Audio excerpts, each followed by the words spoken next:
This episode is made possible by the generous support of my patrons at patreon.com/SayGoodnightKev and by viewers like you. Thanks! Alright guys, well grab yourself a roll of tissues because it is time for a long-awaited movie night.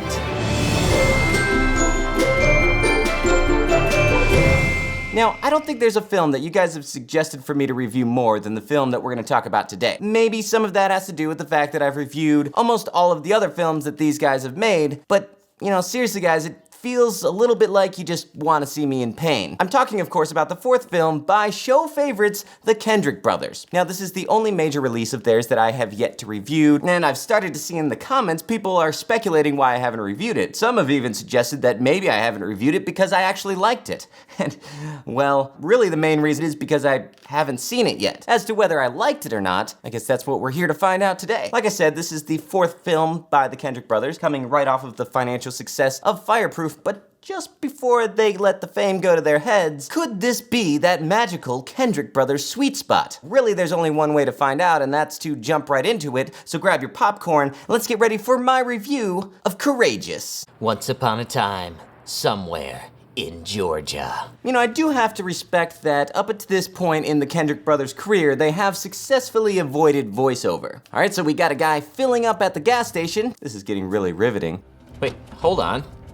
Oh my goodness, no! Oh my goodness, somebody's stealing this guy's car, and he's jumping through the window to stop him! Nothing like a little violence. To kick off our family-friendly film. No. This always annoys me in movies whenever you've got someone standing in the middle of the road and people are just like, beep, beep, beep. People wouldn't just keep speeding by and honk when they see a man dangling outside of a truck. There can't be a dead fly on the side of the road without people slowing down to stare at it. I mean, come on.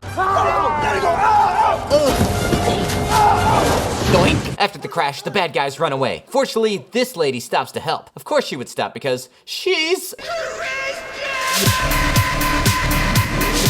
You should have let Jesus take the wheel. Look, I hope you guys know that I'm not making fun of this woman for stopping. I mean, she should. I'm also not making fun of her being a Christian. I'm making fun of the fact that these filmmakers felt the need to draw blatant attention to this fictional character's faith. I mean, this isn't a character that's in the movie again, it's just an extra.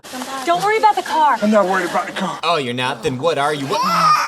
Oh, it's begun already. I mean, geez, I knew this movie was gonna be about being a good dad, but I didn't realize they were gonna hit you in the face with this extremely unlikely and heart-tugging emotional scenario right off the bat. I mean, seriously, if I wasn't on camera right now, this would be me. Did you notice any other markings? Maybe a tattoo? Maybe a specific skin tone? I think he had on like a black do-rag or something like that. All right, I think we got what we need. You know you could have lost your life. Yes, sir. Let me guess. This guy isn't a Christian, so he couldn't possibly understand why anybody would risk their life to save their own child. Come on, man. But then it turns out that this guy is actually the new police officer in town. Yep, I'll start work with you guys next week. Nathan Hayes. Adam Mitchell. Shane Fuller. In Georgia, every cop's cynical partner has to be named Shane. So would you have held onto the wheel? Well, I'm not a Christian, so, I don't know. How about you, audience? What would you have done? If you answered, let the baby die, you might want to check yourself into a mental institution. Then we get this beautiful tour of downtown Albany. Honey, I'm home. Where have you been? Coaching the football team. You missed Emily's piano recital. Oh great, another deadbeat dad. Dylan is out running, A bear. and when he gets back, he's gonna ask you about that 5K race again. So now we're introduced to our main character's son, where we learn about his son's personality type, which is running. Dad, can I talk to you? As long as it's not about a 5K race. I hate you, Dad. Why do you insist on being the one out-of-shape police officer in this town? Victoria, all he wants to do is play video games and go run 5 miles. Ugh, typical teenager. Sitting around being lazy and exercising. Then we meet his daughter. Hey, Daddy. This little girl is extremely sweet. I mean, what a great actress. I'm sorry I missed your recital. It's just the only way to show the audience that I'm a dad who needs to grow. That's okay. I messed up 3 times. Then Hannah Stewart messed up 4 times, so I felt a little bit better. If this movie is terrible from here on out, as long as she's in it, I'm really going to enjoy the film. What a darling character. She really makes the movie. So then we have this boring police meeting, which serves the purpose of introducing us to Mr. Hayes. Again, Also, it serves the purpose of feeding the audience all of these fatherhood statistics. When a father's absent, kids are 5 times more likely to commit suicide, abuse drugs, 20 times more likely to wind up in prison. And 30 times more likely to put the toilet seat down. Now, I'm not saying these stats are wrong, and in fact, any research that I've done has shown that, yes, they're fairly correct. And this may be a little bit of why I avoided reviewing this movie in the first place. I mean, I'm not gonna sit here and make fun of people saying that men should be good dads. One of the first videos I ever did on my channel was talking about how much I love my dad and how grateful I am for the influence that he had in my life, but I think that the issue is much more complicated than that. Thank you, sir. We'll take care of it. All right. Love you. Bye. Oh, no, no, no! Ha!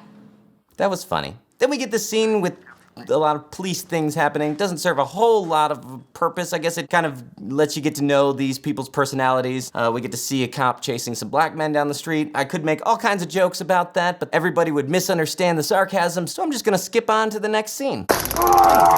Always gotta be the hard way, doesn't it?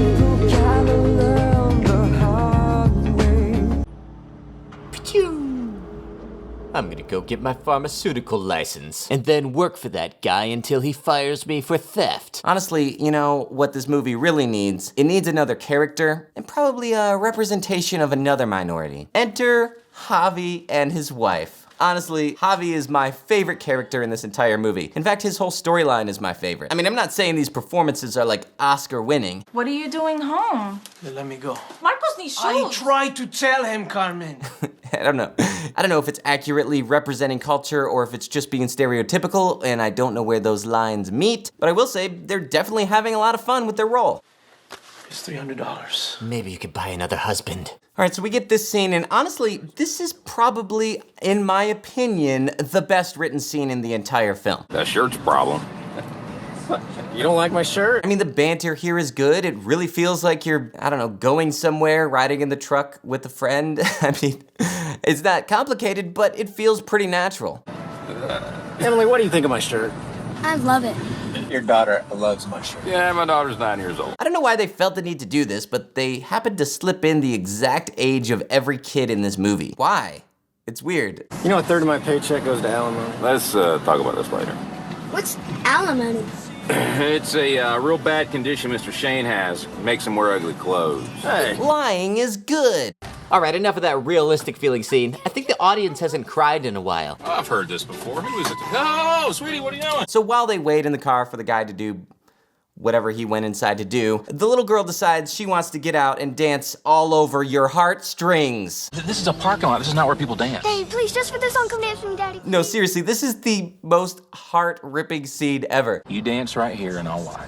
It's basically the song Butterfly Kisses in cinematic form. You put your right hand, In, you put your right hand out. you hold your other hand out like this. I can't get through it without tearing up a little bit, but I'm a man, so I'm not gonna show that on camera. Let's skip it. Just skip it. Are you sure you don't want to dance? I'm dancing with you in my heart, sweetie. Emily, you trying to teach your dad how to dance? He won't dance with me. That's because he's a fuddy-duddy with no sense of style. That's because he's a fuddy-duddy with no sense of style. Hey, All right, so then we get this scene of the 4 police officer friends sitting around. wait, is he drinking Windex? Anyway, they're sitting around talking about what guys talk about, you know, the statistics of fatherless children, how it affects society, and what that means for their own lives. Right? They emailed the sheriff Fred the other day. Think that thing was accurate? I do. You know, I wonder where all the good fathers went to.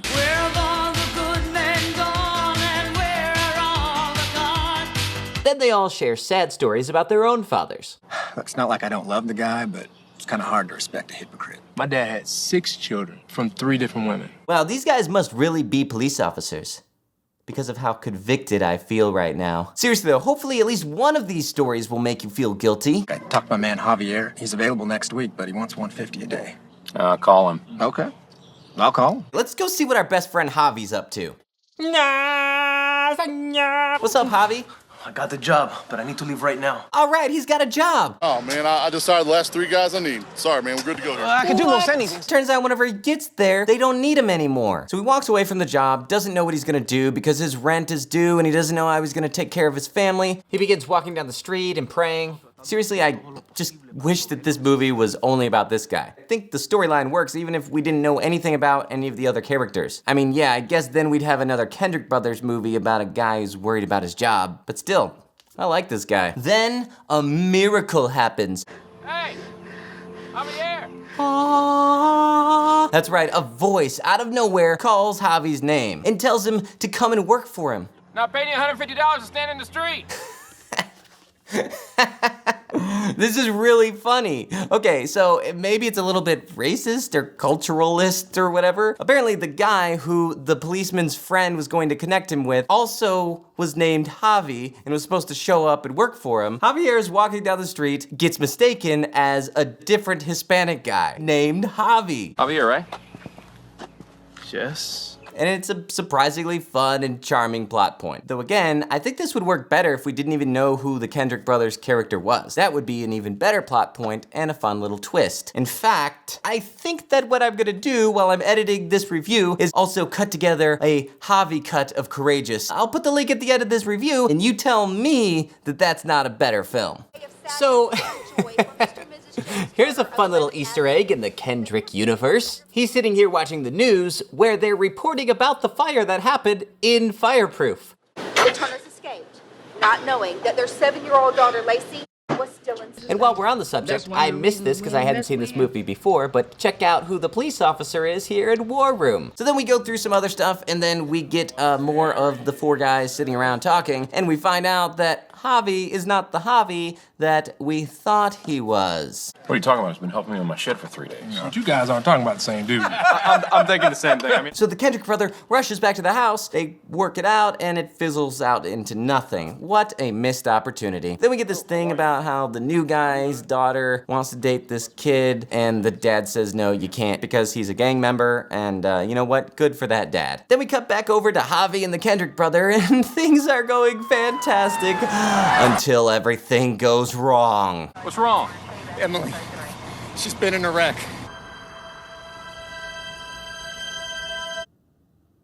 I don't know what to say. At a moment like this, silence seems to be the only expression that fits.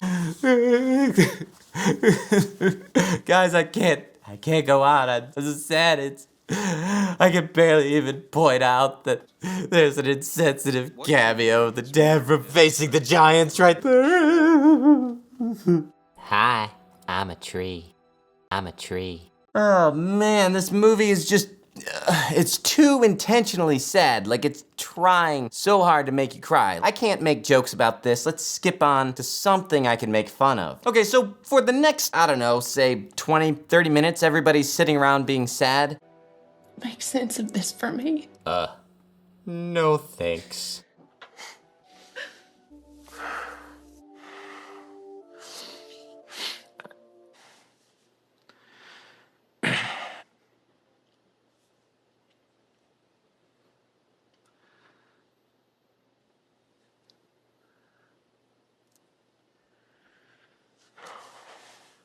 Well,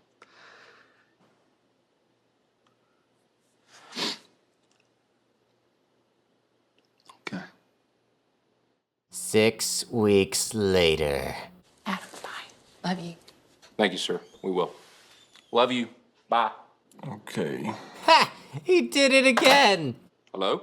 And then he decides that he's ready to go back to work. Oh, and also he decided that he's gonna be a good dad and run with his son. So along with our hero being back in action, him and his partner are gonna take our favorite character, Javi, out to lunch. How's my other Javier friend? You liking the new job?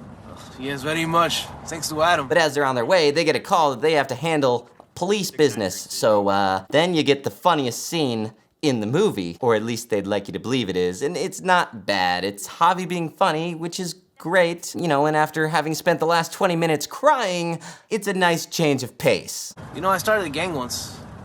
You were in a gang? Snake Kings. Snake King? Yes, we had lots of snakes in our neighborhood. So how many were in your gang? Only 3. My brothers and I.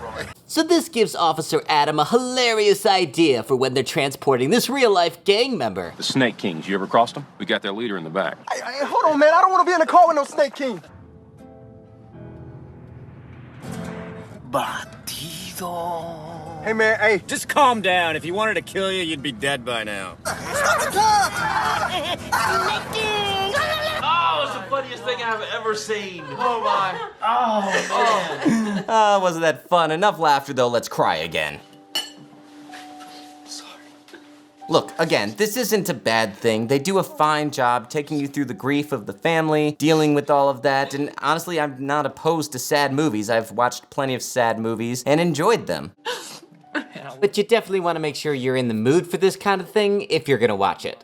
It was? Yes. So poisoning. So the grieving father calls all of his buddies together and he tells them that he's gonna do this thing where he signs like a resolution to be a good dad. Resolution? Yeah. And all of them think that that's a great idea, and so they decide that they want to do it too. And you're saying you want to do this too? That's what I'm saying. You nervous about being a father one day? Oh, and by the way, this guy is a dad too. I already am one. Surprise! You know what this movie doesn't have that I'm surprised? We haven't gotten a montage to a Third Day song. Oh, here it is.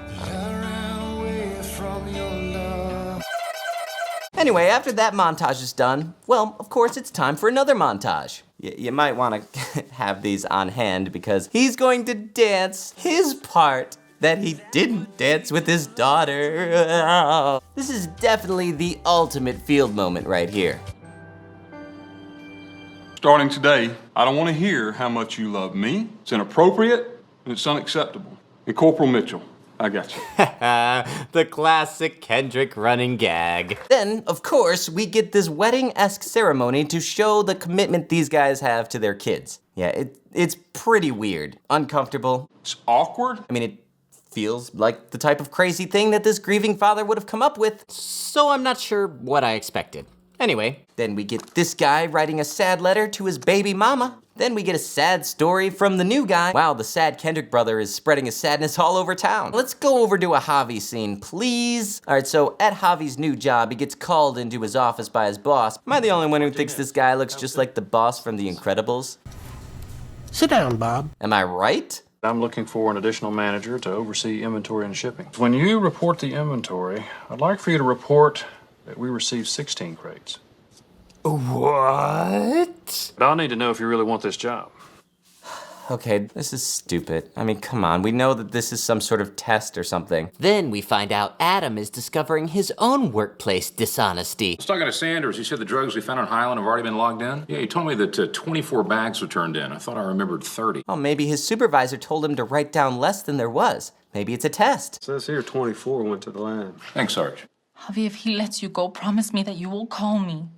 If you don't, then I know everything is okay. No, why don't you just call anyway? And then you could explain it over the phone whether you got fired or you didn't get fired, and you could avoid some confusion.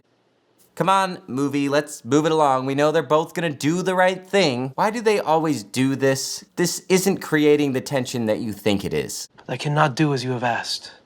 What? Do you understand what this may do to your job here? Maybe you'll understand if I put my fingers together. Yes, sir, I do. May I shake your hand? With my teeth? Young man, you just gave me the right answer. Oh, it was all a trick. Can you believe it? Well done, Javier. After 6 times, I was getting discouraged. Yeah, it's kind of weird that this guy who lies to his employees happens to hire people without integrity. I don't know that I want to work for such a dishonest man. God, be strong for him. So they had them say that he would call if he lost his job, just so they could have this tension here. However, this isn't tension because the audience already knows what happened. I was not let go. I know, baby, it's okay. What this is tedious. Don't worry, I fixed it in my re-edit. It'll be linked at the end of the video. They made me a manager, and they're gonna raise my pay. And my children. I was promoted, Carmen. By another YouTube channel. Everything's gonna be okay. What's wrong, Mommy? Okay. Is there an earthquake? I love you, Carmen. And tell the children I love them too. And that God answered our prayers. I'll tell them, Javi. Everything but that last part. Then we get the biggest twist of all. What are you doing? Nothing? I'm a fellow officer and a friend. Don't you know how the good old boy system works here in the South? Put your hands on the wall. You're under arrest. This is a mistake! You're gonna burn us all, is that what you want? This is another complicated thing that just isn't necessary for the movie, especially when you have a movie that's 2 freaking hours long. Cut it down. Get rid of this. Trim the fat. All right, now we get more people sitting around sad, and just when you thought that the movie was over, it's far from over. There's this whole unnecessary part about these guys getting involved in a shootout with the police.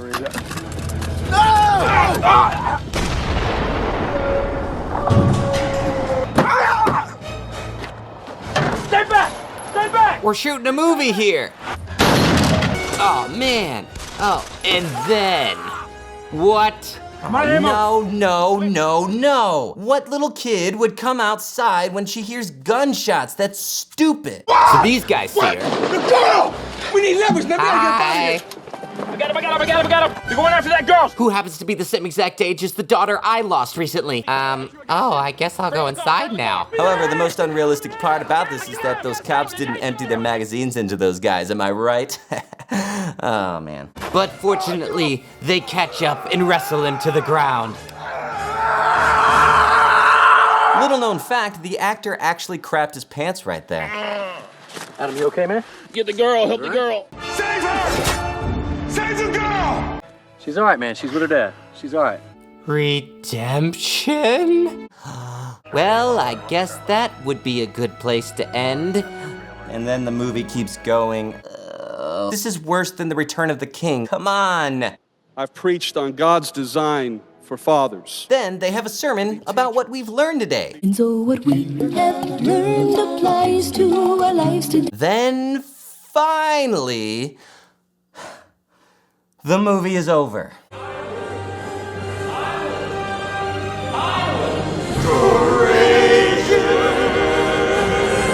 So there you have it, folks. That was courageous. And what can I say about this movie? I mean, I think you guys are probably right. This might be the best we're ever going to get from the Kendrick brothers. It's the best one that I've seen so far. And you know, this might be Stockholm Syndrome speaking right now, but even though I don't think Alex Kendrick is the best actor, I think that he does a good job in these movies. There's something quaintly charming and sincere about the way he plays a husband and father. Plus, the movies where he's the star are definitely their strongest films. I think the camera work and lighting and editing, I mean, they were great. It looked like a movie, felt like a movie, and the message, though extremely heavy-handed, wasn't a bad one. If you're a dad, you should spend significant quality time with your kids, teaching them what's right and wrong and how the world works, teaching them responsibility. These are all good things, and you don't have to be a Christian to recognize that the traditional family structure, if it can be achieved, is a statistically efficient one. There are genuine correlations between kids who don't grow up with a dad and suicide, poverty, and crime. But if you fall into one of those majority statistics,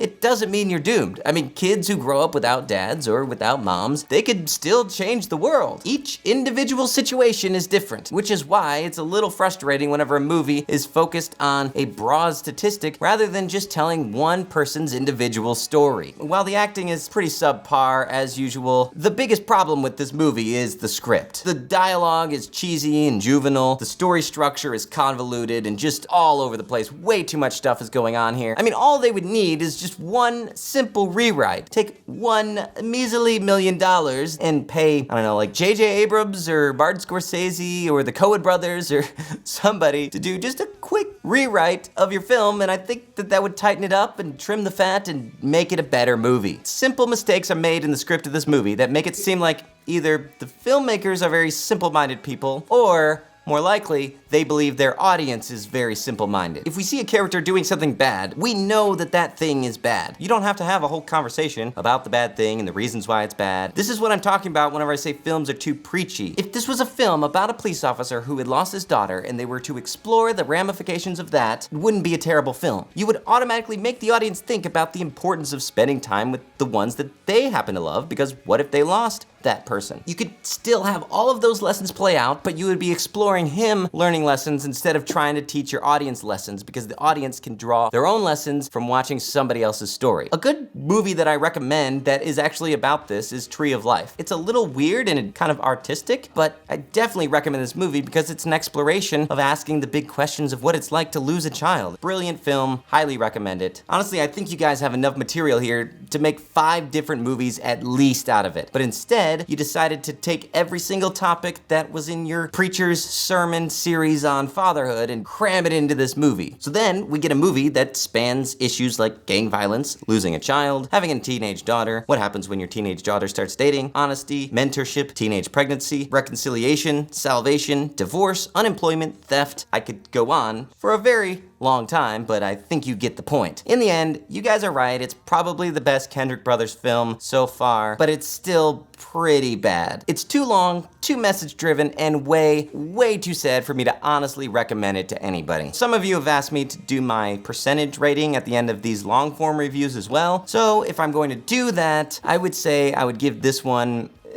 33%. Anyway, that's all I gotta say. Thanks so much for watching. I'm Kevin, holding Christian movies up to the same standard as other films. Good night. Well guys, thanks so much for watching this review. I really enjoyed putting it together. If you want to check out that edit, the Javi edit of Courageous, then you can check it out right there. I've put it a link and I've cut that together and uploaded it as a private video. Maybe I'll release it later as a public video and then everybody can enjoy that. If you like these reviews, then check out my Patreon, patreon.com/saygoodnightkev. 2 people who give to that. Brendan Neely, awesome guy, has given for such a long time, has given so much to this channel and I'm so grateful for it. Another person who does that same thing is Westminster Effects. These are custom designed guitar pedals. Go check them out. Quick heads up, if any of you guys buy a pedal from him, then send me a video of you rocking out with your guitar or whatever it is that you do with the guitar, and I will feature it in my next video. That's all I gotta say. Thanks so much for watching this episode. I'll talk to you guys later. Good night. I tried to tell him, Carmen.